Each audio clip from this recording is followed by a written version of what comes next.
Yes, sir.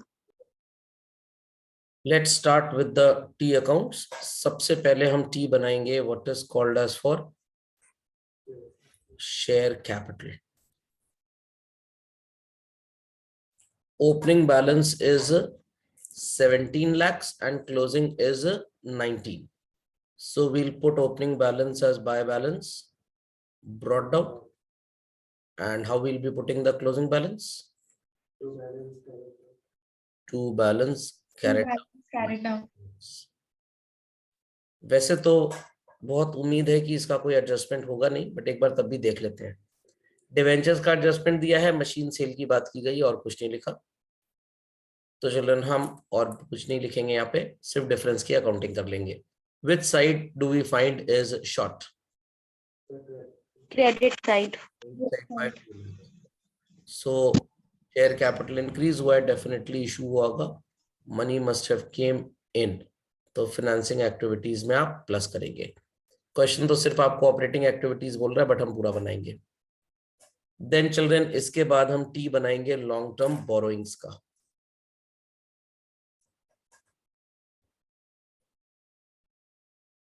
Again liability account है, तो opening balance would be on the credit side, by balance brought down, it's 4 lakhs and to balance carried down, it is 5 lakhs. Check कर लेते हैं adjustment इसका कोई है तो नहीं। एडजस्टमेंट में लिखा है कि 1 लाख के डिबेंचर्स आपने 1 अप्रैल 17 को इशू किए। पीपल में हैव अ क्वेरी कि सर ये तो यहाँ से भी नजर आ रहा है कि 1 लाख रुपी क्रेडिट में शॉर्ट है, तो definitely it means issue only, तो बाय बैंक ही लिखेंगे फाइनेंसिंग एक्टिविटीज में, सो कॉल्ड प्लस हो जाएगा being issue of debentures. But question में डेट क्यों लिखी गई है? क्वेश्चन में बोला गया है कि ये जो आपने एडिशनल डिबेंचर्स इशू किए हैं, इट इज इशूड ऑन 1 अप्रैल 2017 और हमारा ईयर एंड हो रहा है 31 मार्च 18 को और पिछला वाला एंड हुआ था 17 को। So moral of the story is this कि आपने डिबेंचर्स को ईयर के स्टार्ट में ही इशू कर दिया, तो जो आप 12% इंटरेस्ट निकालेंगे वो पूरा का पूरा 5 लाख रुपए पे निकलेगा। तो ये जब मैंने आपको पढ़ाए थे additional hidden adjustments for interest on debentures, तो आई हैव टोल्ड दिस, तो ये बात समझ में आ गई। 12% पूरे ओपनिंग बैलेंस 5 लाख पे क्यों निकलेगा? क्योंकि डिबेंचर स्टार्ट में इशू किया गया है। Then children non current investments का यहाँ पे अकाउंट बनाते हैं, बिकॉज बाकी इंफॉर्मेशन हमको एडिशनल इंफॉर्मेशन में दी गई है, तो वहीं पे बना लेंगे। Being asset account children opening balance किधर लिखेंगे? Debit side. Side में तो we will be putting to balance brought down, the value is 2 lakh and closing balance लिखेंगे आप buy balance carried down 3 lakh. इसका एडजस्टमेंट तो नहीं दिया हमको, नो कोई एडजस्टमेंट नहीं है। Which side sounds short children? Debit. 3 possibilities होती हैं डेबिट में, ओपनिंग बैलेंस हो सकता है, प्रॉफिट ऑन सेल हो सकता है, परचेज ऑफ एसेट हो सकता है। We can not call it as opening balance because it's already given. Profit on sale हो नहीं सकता because there is no sale, तो हो ना हो हमने इन्वेस्टमेंट्स खरीदे होंगे। Investment account debit to bank, purchase है इन्वेस्टिंग एक्टिविटी में minus. Understood this? Thereafter long term loan का अकाउंट बनाने की जरूरत नहीं है, ऑलरेडी हम लॉन्ग टर्म बोरिंग्स के नाम पे इसको बना चुके हैं, तो it is already been prepared. Bank overdraft का अकाउंट बना लेते हैं। Being a liability account again children, where will we be putting the opening balance of 175? Credit side. Credit side. By balance brought down लिख देंगे आप 1,75,000 और how will closing balance children? To balance carried down. To balance carried down. Which side is short children? Debit. Debit side 5,000 rupees से, क्या आप इसे profit बोलेंगे? No, sir. No. आपने पे बैक कर दिया, तो इट इज पे फाइनेंसिंग एक्टिविटी में माइनस कर देंगे। धरती का इकलौता अकाउंट जहां पे कम से कम 4 पोस्टिंग्स तो होनी ही होनी है, That is provision for tax. How do we put the opening balance, children? By balance brought down. Brought down. It's 1,65,000 and closing balance would be written as 2 balance carried down 2 lakh. Then do we have any adjustment with respect to tax?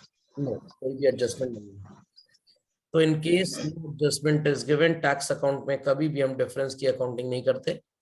हमने assumption पढ़ा हुआ है, last year का tax हम pay करेंगे, so entry होगी tax to bank, और current year का टैक्स वो होगा जो पीएल में डेफिनेटली डेबिट हुआ होगा.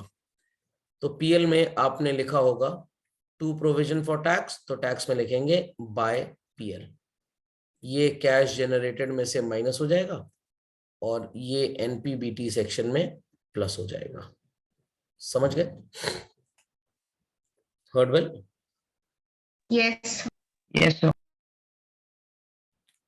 चलिए गुडविल बनाते हैं और उसके बाद मशीनरी और एक्यूमुलेटेड डेप्रिसिएशन पे चले आएंगे. What's the opening value of goodwill given to us? 3 lakh. How to put it, children? Asset का Two account balance brought down. Two balance brought down. brought down. It's 3 lakh and closing balance 2 lakh. Is it mentioned कि हमने कोई goodwill बेची है? Is it mentioned, children? No. ऐसा No, sir. तो हम बताएंगे कि ये जो 1 लाख का शॉर्टेज है ये राइट ऑफ हुआ होगा. राइट ऑफ हुआ होगा तो पीएल में लिखा होगा टू गुडविल रिटर्न ऑफ, तो यहाँ लिखेंगे बाय पीएल ऑपरेटिंग एक्टिविटीज में plus. But many a times काफी जगह मैंने देखा है कि ऑथर्स अज्यूम कर लेते हैं कि ये जो इतना ज्यादा चेंज है इसे हम सेल माने ना कि amortisation. Let's see operating activities करके इस क्वेश्चन में ऑथर ने क्या अजम्पशन लिया है. Then we have, children, the most powerful account, that is machinery. और इसी के साथ आप बनाएंगे what is called as accumulated depreciation.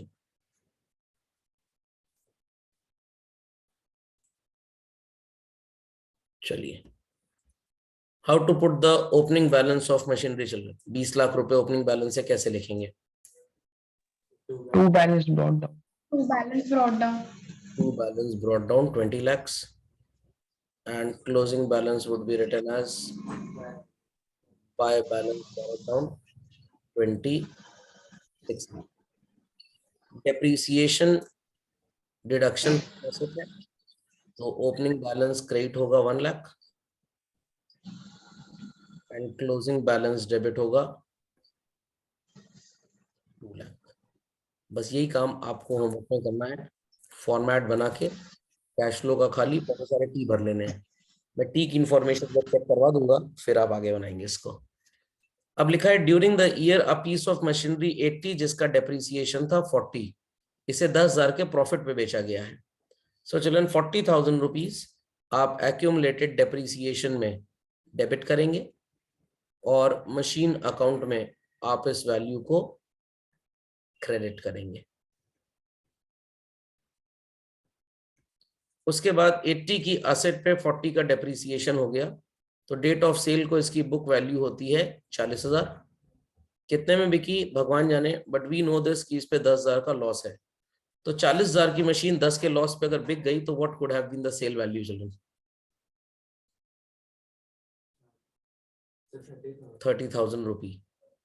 The recording for sale of asset is bank account debit to asset, तो आप बाय बैंक लिखेंगे sale value 30,000 children and by PL 10,000 rupee would be the amount of loss. So credit total 2680 है और debit total is 20 only. किस side पे shortage आ रहा है 680 का? 680 is short on which side? Debit side. Credit side में 26 लाख ये था और 80,000 ये सब मिला के हो गया. तो 2680 क्रेडिट एंड 20 लाख डेबिट. 6,80,000 का डेबिट में शॉर्टेज है. तीन चीजें डेबिट में शॉर्टेज रिवील करती हैं: opening balance, profit on cell and purchase of asset. Opening balance ये हो नहीं सकता, प्रॉफिट ऑन सेल हो नहीं सकता, हो ना हो ये क्या होगा? परचेज परचेज की एंट्री होती है asset to bank. Depreciation, accumulated depreciation में sorry Sir, it was sold at a gain, so how did it lose? चलिए चेंज कर देते हैं, कोई प्रॉब्लम नहीं। मेरे को लगा लॉस लिखा था, चलिए लेट इट बी। 10,000 रुपये का गेन है, तो आपकी सेल वैल्यू हो गई होगी 50,000। 50,000. सो डेबिट साइड में आप लिखेंगे 2PL 10,000। चलिए चलो दो चीजें पढ़ ली इसी बने। 2690 क्रेडिट टोटल है children, 26,90,000 is the credit total. And debit में आ रहा है 20,10,000। कितना शॉर्टेज है? 680। नो सी, हमने गलत जब किया था, लॉस लिखा था, तब भी आंसर 680 आ रहा था और अभी भी 680 आ रहा है। तो लोगों को ये पिक्यूलैरिटी समझ में आनी चाहिए कि अकाउंटेंट्स ने जब अकाउंटिंग बनाई होगी कितना रिसर्च किया होगा कि हम इसको कैसे भी एडजस्ट करें, हमारी अकाउंटिंग में गड़बड़ी नहीं होनी चाहिए। तो हमने जब लॉस लिखा था देन टू डेबिट में शॉर्टेज 680 आ रहा था, प्रॉफिट लिखा देन टू डेबिट में शॉर्टेज 680 आ रहा है। तो प्रॉफिट लॉस एग्जैक्टली जैसे मैंने आपको बताया था कैटलिस्ट की तरह काम करते हैं, they control the rate of reaction, ये गड़बड़ी होने नहीं देंगे। So this 680 represents purchase of asset that is to bank. और एक्यूमुलेटेड डेप्रिसिएशन में क्रेडिट 1 लाख है और डेबिट 240 है, तो क्रेडिट में आपको 140 का शॉर्टेज नजर आ रहा है। दिस इज योर डेप्रिसिएशन जो ऑपरेटिंग एक्टिविटीज में प्लस हो जाएगा। Please update this very quickly and after getting data from these T accounts the preparation of cash flow statement. तो वेरी क्विकली फॉर्मेट ड्रॉ कर लीजिए कैश फ्लो का और start करते हैं चिल्ड्रन कैश फ्लो स्टेटमेंट बनाना। Be quick to this, be quick, तुरंत format बनाइए। पहली दो लाइनें सबको आती हैं, स्टार्ट करिए। Capital A cash flow from operating activities, we have net profit before tax and extraordinary items. तो इसके लिए तो वर्किंग नोट चाहिए। नेट प्रॉफिट पहले देख लेते हैं कितना है चिल्ड्रन। 3 लाख से 6 लाख हो रहा है, तो 3 लाख रुपए का तो नेट प्रॉफिट हो गया। डॉक्टर टी को ढूंढते हैं। डिविडेंड पेड था नहीं हमारे पास, ट्रांसफर टू रिजर्व भी नहीं था, बट टैक्स जरूर था चिल्ड्रन। टैक्स की वैल्यू कितनी ले लेंगे हम लोग? 2 लाख। तो ऐड कर देंगे टैक्स 2 लाख, तो net profit before tax and extraordinary items कितना आ जाएगा? 5 लाख रुपीस। सो डिटेल कॉलम में तो नहीं लिखेंगे, अमाउंट में 5 लाख। समझ गए? Next what do we put? Adjustments. Adjustments for DLW और ड्रिप था। डेप्रीसिएशन ढूंढिए, नजर आ रहा है? चलें डेप्रीसिएशन नजर आ रहा है। How much? Yes. 140 और goodwill return of is 1 lakh. So we'll write depreciation on machine 1,40,000 in the detail column and goodwill written off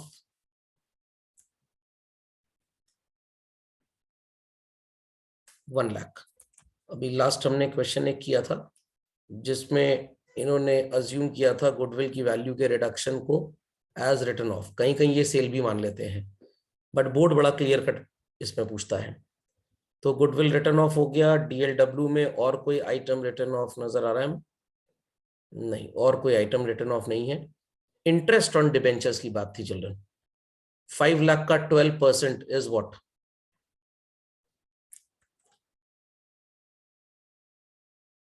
5 lakh का 12% इज व्हाट चिल्ड्रन? 60,000. तो डीएलडब्ल्यू हो गया, डेप्रिसिएशन हो गया। हाँ, लॉस था नहीं हमारे पास तो उसको लिखा नहीं हमने। आइटम रिटर्न ऑफ में गुडविल और इंटरेस्ट ऑन डिवेंचर्स था। अब ड्रिप की बात करते हैं। Dividend received, rent received, interest received, profit on cell of asset. तो डिविडेंड रिसीव्ड जैसा कुछ नहीं था पूरे क्वेश्चन में, इतना पढ़ लिया हमने। रेंट रिसीव्ड भी नहीं था, इंटरेस्ट रिसीव्ड भी नहीं था। Definitely we had profit on sale of machine. And what was the amount of profit, Chalan?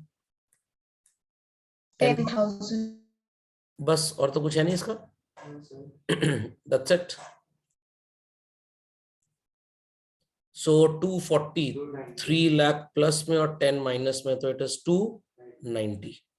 790 will be coded as what, children? क्या बोलेंगे 790 को? Operating profit before working capital changes.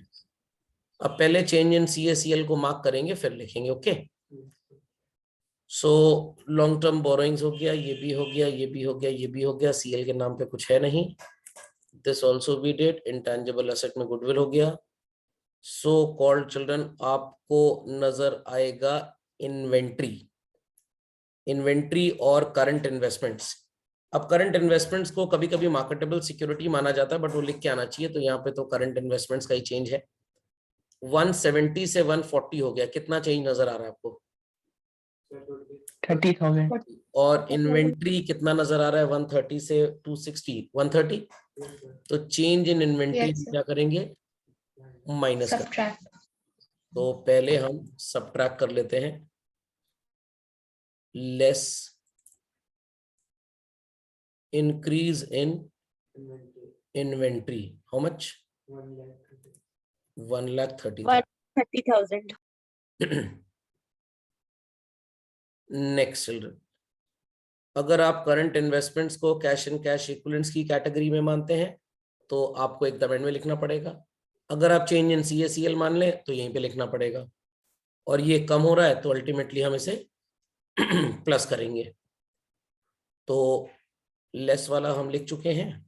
चलिए, कोई फर्क नहीं पड़ता, ऐड फिर लिख देते हैं. It is decrease in current investments 30,000. बस, और कुछ था नहीं हमारे पास यहाँ पे. तो children finally 1 lakh rupees minus में. तो 690 को क्या बोलेंगे आप? Cash generated from Cash operating generated activity. from Payment of operating activities before payment of income tax. और यहाँ पे लेस करेंगे आप टैक्स पेमेंट. टैक्स के अकाउंट में देखिए आपने टू बैंक जैसा कुछ लिखा होगा. And the value is 165. तो चलो 165 को एक बार डिटेल में लिखिए और एक बार अमाउंट में, और दोनों ब्रैकेट में, दोनों के नीचे लाइन ड्रॉ कर लीजिए. अब फाइनल आंसर प्लस में आएगा. That is net cash flow from operating activities. Get the answer. Check out कितना आ रहा है? 690 माइनस 165. आपका आंसर चलो यहाँ पे आ रहा है 525 और यहाँ पे दिया हुआ है 495. इसका मतलब इन्होंने सो कॉल्ड करंट इन्वेस्टमेंट्स को डेफिनेटली अज्यूम किया है मार्केटेबल सिक्योरिटी. तो हम इसको यहां से उड़ा देते हैं.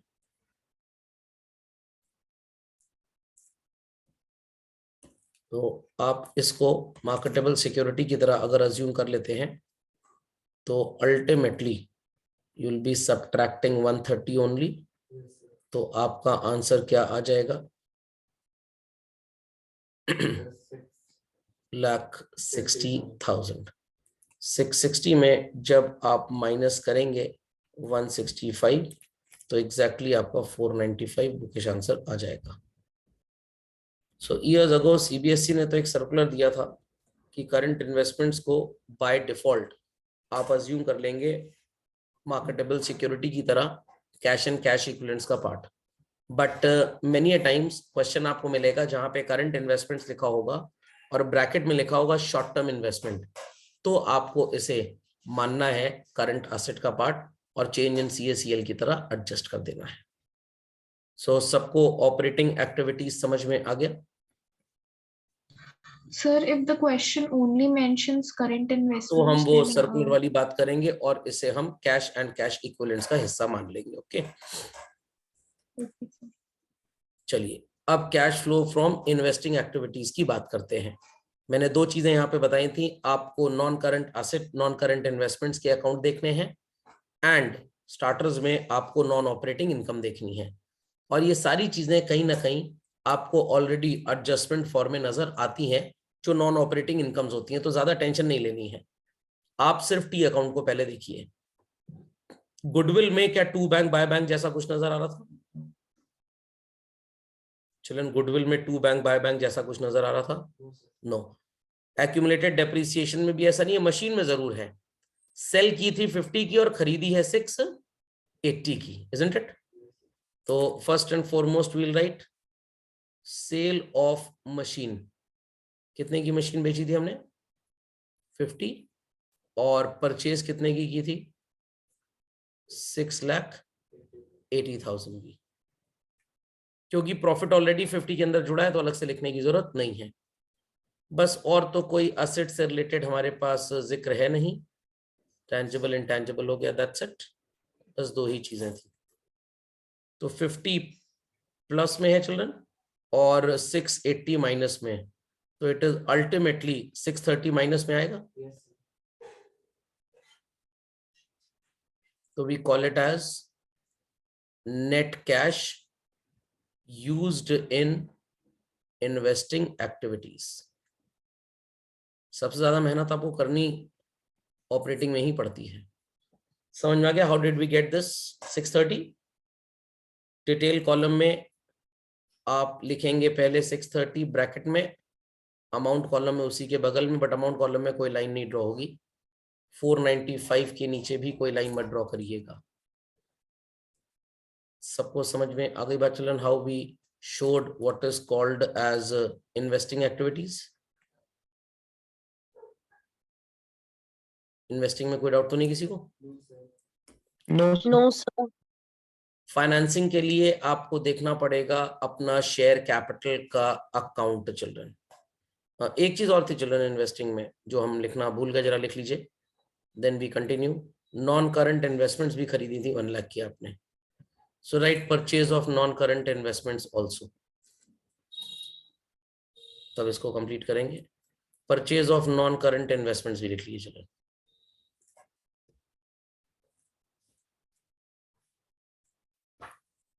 $680,000 तो ये माइनस में था, and purchase of non current investments ये भी 1 लाख माइनस में था। लेट्स चेक आउट, और कुछ तो मिस नहीं हो रहा हमसे। इंटेंजिबल हो गया, नॉन करंट इन्वेस्टमेंट्स हो गया, हाँ ठीक है। कोई इसका इंटरेस्ट था नहीं, होता तो वो भी लिख लेते। So children it is 7,30,000 minus में, instead of 630 730, titled as net cash used in investing activities. Capital C, cash flow from financing activities. तो स्टार्ट करते हैं लाइबिलिटी से। शेयर कैपिटल इशू था 2 लाख का और बोरोइंग्स थी 1 लाख की। तो सबसे पहले लिख लेते हैं issue of shares, it was 2 lakh, and then issue of debentures या लोन टेकन 1 लाख, और बैंक ओडी में चिल्ड्रन 5,000 का पेमेंट था, repayment of overdraft if I am not wrong, 5,000 रुपये का। और फिर आपने इंटरेस्ट पे किया था, इंटरेस्ट ऑन डिबेंचर्स या बोरोइंग्स, दैट वाज 60,000। और देख लेते हैं कुछ छूट तो नहीं रहा। शेयर कैपिटल हो गया, लॉन्ग टर्म बोरोइंग्स का इशू हो गया 1 लाख, असेट से कोई मतलब नहीं हमको यहाँ पे, बैंक ओडी हो गया, देन इंटरेस्ट हो गया, दैट्स इट। चलिए, so children it is 3 lakh rupees plus में है और 65 माइनस में है, तो अल्टीमेटली 235 प्लस में है। लाइन ड्रॉ कर दीजिए below 235 in the amount column also. क्या बोलेंगे आप इसे? Net cash flow from financing activities. समझ में आई बात? समझ में आई बात? चलो चलिए, लेट्स प्रोसीड फर्दर। आपको नजर आ रहा होगा कि अब ABC सारे आंसर्स हमारे आ चुके हैं। तो now it is capital D। चलन ये 495 प्लस में था, 235 भी प्लस में था। So what is 4,95,000 plus 2,35,000? 730, और ये 730 माइनस में, तो अल्टीमेटली प्लस माइनस आपका आंसर क्या आएगा? 0 आएगा। तो नेट इंक्रीज डिक्रीज में आप लिखेंगे no change in cash and cash equivalents, और ये बैलेंस शीट से क्रॉस चेक भी हो जाएगा हमारा। चलन कैश एंड कैश इक्विवेलेंट्स 40 से 70 हो गए, करेक्ट? तो कितना चेंज आया? 30। और ये भी 170 से 140 हो गए, यहाँ भी कितना चेंज आया?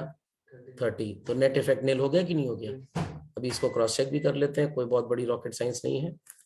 Capital E, cash and cash equivalents at the start, cash and current investments. तो चलो do answer me, current investments आपकी कितनी थी? करंट इन्वेस्टमेंट्स की ओपनिंग वैल्यू कितनी थी बच्चों? 30,000। ना ना ना ना, गलत। कैश की वैल्यू ओपनिंग में 40 थी और करंट इन्वेस्टमेंट्स 170 थे। 40 एंड 170 कितना हो गया? ये 210। And capital F, cash and cash equivalents at the end. यहाँ पे बताइए कैश की वैल्यू कितनी थी और करंट इन्वेस्टमेंट्स कितने थे? करंट इन्वेस्टमेंट्स 130 थे क्या? नहीं, 140, और ये था 70। तो 70,000 एंड 140 कितना हो गया आंसर? चलो 210 टैली कर गया। तो 0 में प्लस कर देंगे 210, तो आपका आंसर भी 210 आ जाएगा। Understood how to prepare a full fledged cash flow statement? चलो समझ गए? चलिए, सो जो मैंने होमवर्क दिया है आपको, उन क्वेश्चन में सिर्फ टी बनाने हैं। पहले टी जब हम चेक कर लेंगे, फिर आप इस तरह का डेटा फिल करना स्टार्ट करेंगे। So people understood how do we prepare this?